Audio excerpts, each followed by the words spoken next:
যদি কখনো দেখেন দুনিয়া আপনাকে ভাঙতে চাচ্ছে, নামাতে চাচ্ছে, ধ্বংস করতে চাচ্ছে, আপনি রবের উপর তাওয়াক্কুল করে নবীর প্রেম ভালোবাসা নিয়ে একটু ধৈর্য ধরে সময়ের অপেক্ষা করবেন, সময়ের অপেক্ষা করবেন, রবের হুকুম আসা পর্যন্ত সময়ের অপেক্ষা করবেন।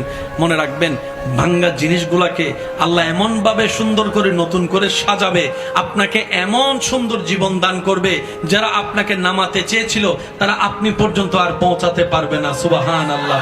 যারা আপনাকে টেনে ধরে নামাতে চেয়েছে তারা অনেক পিছনে পড়ে থাকবে, আপনি রবের রহমত নিয়ে অনেক দূরে এগিয়ে থাকবেন। মনে রাখবেন, শুধু একটু সয়ে যাবেন, একটু ধৈর্য ধরে থাকবেন, একটু সহ্য করে চুপ করে থাকবেন।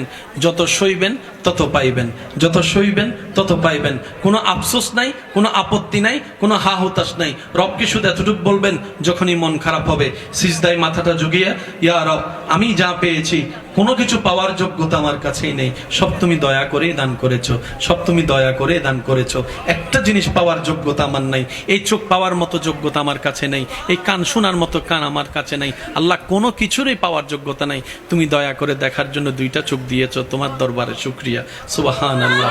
তুমি শোনার জন্য দুইটা কান দিয়েছো রব, তোমার দরবারে শুকরিয়া। কিভাবে শুকরিয়া আদায় করবো রব? আমার কাছে ভাষা নাই। হাজার গুনাহ করেছি, তুমি রিজিক বন্ধ করে দাও নাই। ফজরের নামাজ পড়ি নাই, ঘুম থেকে উঠার আগে তুমি তো আমার জন্য নাস্তার ব্যবস্থা করে দিয়েছো। সুবহানাল্লাহ।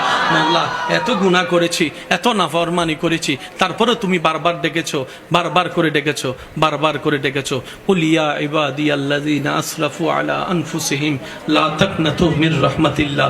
তুমি বলেছো মাওলা, তুমি বলেছো, বুঝতে পারিনি বুঝার মতো করে আল্লাহ তুমি এত দয়া করেছো। আল্লাহ, না বুঝে অনেক হা হুতাশ মন খারাপ করেছি, আজকে থেকে আর করব না। আজকে থেকে তুমি দিলো আলহামদুলিল্লাহ, না দিলে ডবল আলহামদুলিল্লাহ, না দিলে ডবল আলহামদুলিল্লাহ, না পাইলে ডবল আলহামদুলিল্লাহ। কারণ যেটা পাওয়া সেটা আমার চাওয়া ছিল, যেটা না পাওয়া সেটা তোমার চাওয়া ছিল, আর আমি বান্দা হয়ে তোমার চাওয়াতেই খুশি হয়ে আলহামদুলিল্লাহ বলতে লাগলাম। আপনি এই অভ্যাসটা একটু করার চেষ্টা করেন, কোনো হা হুতাশ নাই, কোনো আফসোস নাই।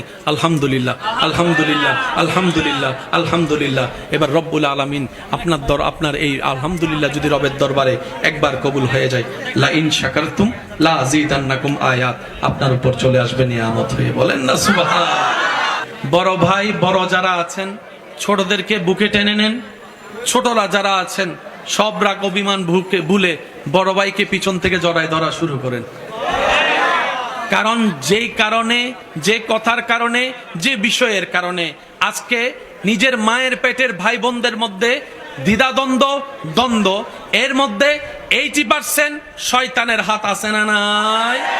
ছোট কথাকেও বড় হিসাবে আপনার সামনে তুলে ধরেছে। আবার কিছু কিছু মানুষ ওয়াসওয়াসিল খান্নাস, আপনার পরিচিত মানুষ আপনার বিপক্ষে, আপনার ভাইকে, ভাইয়ের বিপক্ষে আপনাকে কান পরা দিয়ে আপনাদের ভিতর দূরত্ব এনে দিয়েছে। কথা বলেন ঠিক কিনা? মনে রাখবেন, রাতের 3টা বাজে যদি আপনার কোনো শরীর খারাপ হয়, বাহিরের কেউ আসার আগে আপনার ভাই আসাই তো বেশি দরকার, আপনার বোন অগ্রসর হওয়া তো বেশি দরকার। কারণ রক্তের বাঁধন তো একটা শব্দ আছে। তা আমি অনুরোধ করব, যা হয়েছে হয়ে গিয়েছে, বাদ দেন না। নবী রাহমাতুল্লিল আলামিন বলে, যে ক্ষমা করে আল্লাহর সন্তুষ্টির জন্য আল্লাহর অন্য বান্দাকে আল্লাহ তাআলা খুশি হয়ে ওই বান্দাকেই ক্ষমা করে দেয়, যে নিজের রাগকে কন্ট্রোল করে, নিজের ভাইকে, বন্ধুকে ক্ষমা করেছে আল্লাহকে খুশি করার জন্য। আমি যদি অন্যকে ক্ষমা করি, মূলত আমি ক্ষমা পাচ্ছি। আমি যদি অন্যের দোষ গোপন করি, মূলত আমার দোষেই গোপন থাকছে। আমি যদি অন্যকে খাওয়াই, মূলত আমার রিজিকেই বেড়ে যাচ্ছে। আমি যদি অন্যের সুখের কারণ হই, মূল কথা হচ্ছে আল্লাহ আমার জীবনে সুখের ব্যবস্থা করে দিবেন। সুবহান। মামলা করে কার কি লাভ হয়েছে? কথা বলেন আরে ভাই, আপনাদের এলাকায় মামলা আছে না নাই? বাবা বাবা একটু বসেন, বসেন। এলাকায় মামলা আছে না? সম্পত্তির মামলা, ভাই ভাই ভাই বোনের মামলা। কি লাভটা হয়েছে দেখেন? সময় নষ্ট, টাকা নষ্ট, ব্রেন নষ্ট, হ্যাঁ, দিন নষ্ট, রাত নষ্ট, ঘুম নষ্ট, সময় নষ্ট, সম্পদ নষ্ট। অথচ আপনি যদি আল্লাহর দিকে তাকায়, যা ভাই 1 ইঞ্চি জায়গা তো যা দিলাম,